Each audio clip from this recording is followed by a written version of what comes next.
Нурумов қолындағы пышағымен біреуге жарақат келтірді ма, біреуге соққы жасады ма жанағы дүкеннің алдында? Жоқ, тек қорқытумен болды, өлтірем деді. Тек қорқытты. Покушение болды ғой. Одан кейін өз жауабыңызда бағана таяқ жеп қалмайық деп көмекке шақырдым дедіңіз. Себебі олардың қасында басқа балалар келді деп айттыңыз, иә? Өздерін бандит сияқты болып ұстады деп. Енді қараңыз,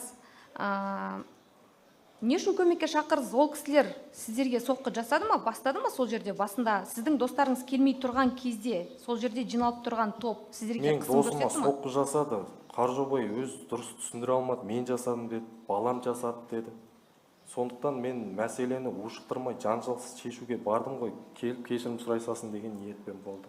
Содан кейін балалар шақырғаннан кейін, пышақпен атылғаннан кейін мен інімді шақырған болатынмын. Жаңа бұл сұраққа жауап берген едім. Жоқ, мен сұрақты тұрған жоқсыз. Нақты сол жерде тұрған топ, сіздің достарыңыз келмей тұрған кездегі топтағы адамдар сіздерге өздері жеке соққы жасады ма? Жаңағы Полат Шерзаттың Аскентайға жасаған соққысынан бөлек. Сіз достарыңызды шақырмай тұрған кезде жасар еді. Жасар еді, бірақ жасаған жоқ. Жасаған жоқ. Мен шақырмасам жасайтын еді олар. Одан кейін жаңа Қалиахметтің қорғаушысына да өз қорғаушыңыз айтыңыз, төбелес басталып жатқан кезде мен дүкеннің ішінде болдым дедіңіз.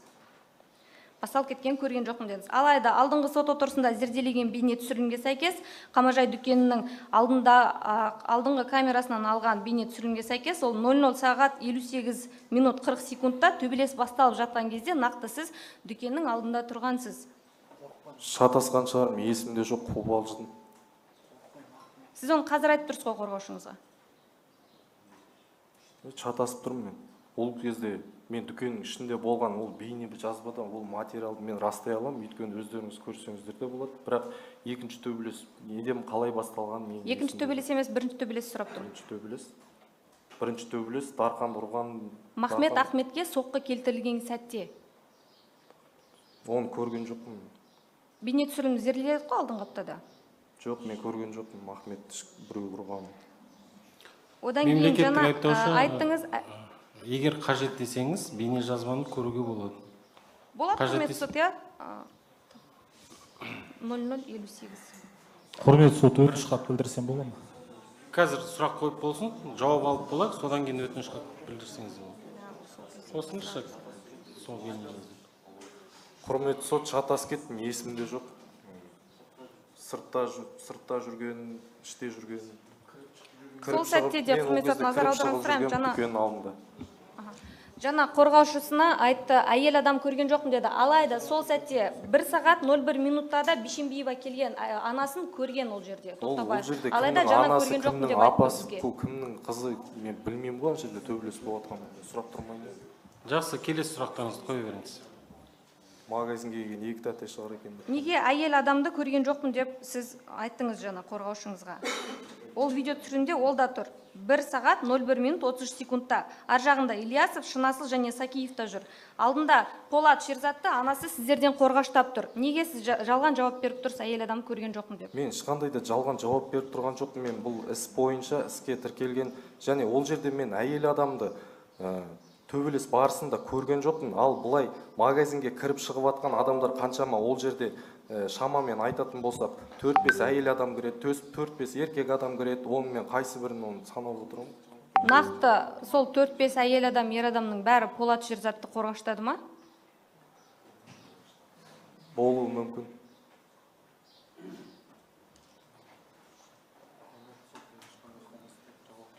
Қоссын ба? Мемлекеттік айыптаушы қоссын. 0058 деп 0058. Бірінші соққы сол жақта басталады. Мен осы жерде 0058. Құрметті сот, рұқсат па? Мен ешқандай қылмыстық жауапкершілікке тартылып жатқан жоқ. Мен нақты өзімнің болған. Жоқ, осы бейне жазба бойынша өзіңіз түсіндірме беріп жүрсеңіз. Жақсы.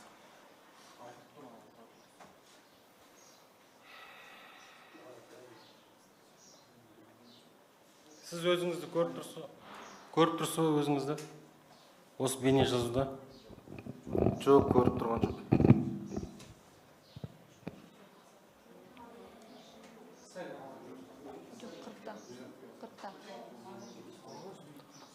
Нұрымов Нұрғанат Равильдің қолынан тартып жатыр жаңағы жерде. Кішкене арттан барсаңыз, осы жерде.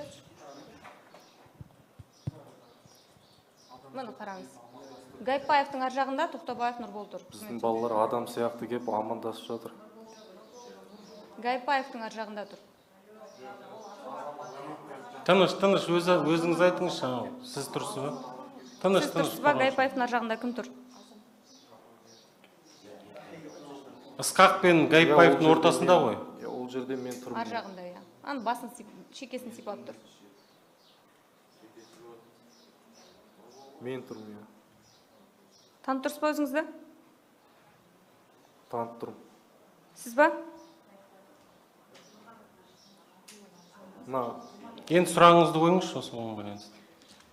Неге жаңа сотқа төбелес басталған сәтте мен дүкеннің ішінде болдым деп жалған жауап бердіңіз? Бірінші сұрақ, екінші сұрақ, неге әйел адамды көрмедіңіз? Ары қарай видеоны жалғастыратын болса, Тұра тұрыңыз, қазір көрейік онда. Анасы келген сәт.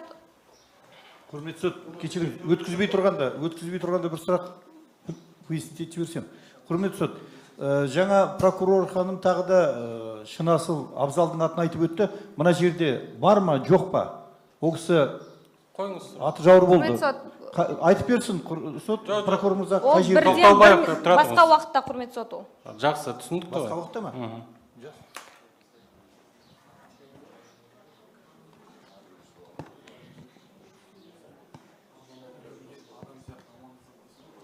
Төбелес 00:58-де басталады, қорғаушылар. Сәл күтсеңіздер, қазір болады.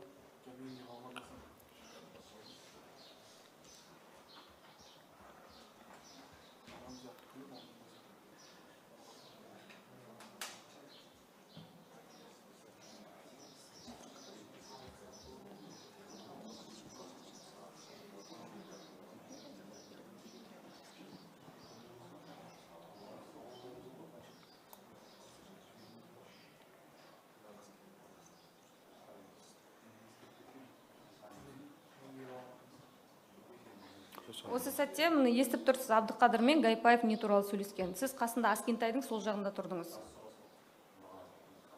Естідіңіз ба? Не туралы сөйлесті сол кезде, Абдықадыр мен Гайпаев?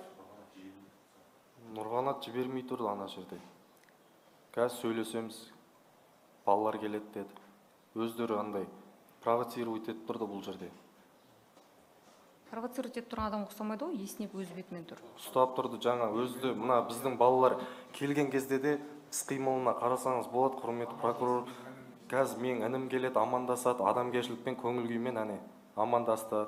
Және қазір кім Сакиев Равиль келеді, оның қолынан қысып өзіне қарай тартады қазір. Жақсылап қарасаңыздар. Әне байқасаңыздар болады. Бұл жерде Гайпаев емес, Сакиев Гайпаевты сүйреп барады, қолынан қысып қарасаңыз. Мен болдым ғой ол жерде, мен болдым ол жерде, мен айта аламын.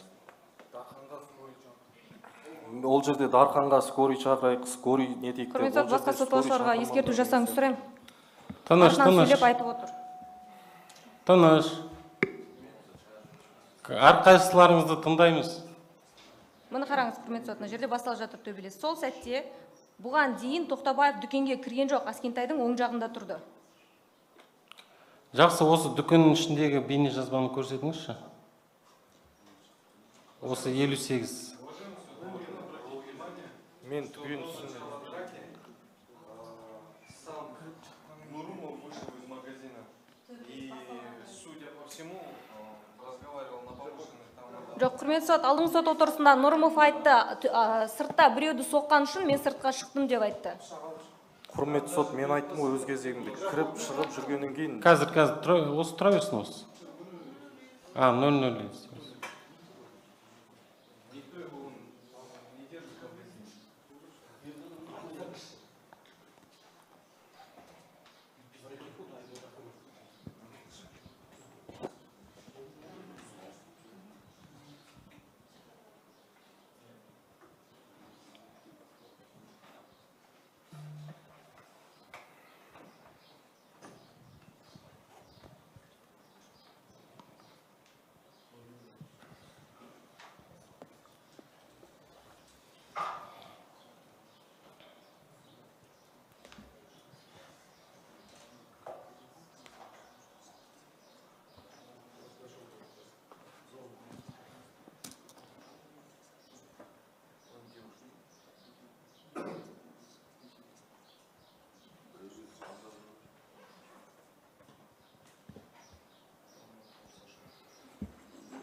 Назар аударсаңыз, құрметті сот, ішінде мына жерде Тоқтабаев Нұрбол жоқ. Назар аудар. Нұрымов, я. Жақсы. Тоқтабаев көріп тұрсыз ба? Дүкен төбелес басталар кезде сіз дүкеннің ішінде жоқсыз. Құрметті сот, бұл жерде құрметті прокурор ханым нені меңзеп тұрған білем, өйткені мен сыртта далада болдым бұл видеода. Ал тағы бір жерде мен іште тұрған кезде тағы да төбелес басталған болады, мен соны айтып тұрмын. Ал мына жерде сыртта болдым, я мен шатастым, есімде жоқ. Жақсы. Сіз Қанша жаңа уақыт өтті? Жарты жыл болды. осы уақытта сыртта болдыңыз. Сол кезде не көрдіңіз? Қалай басталды мына төбелес? Нақты есімде жоқ, құрметті сот. Жақсы, келесі сұрағыңызды қоя беріңіз.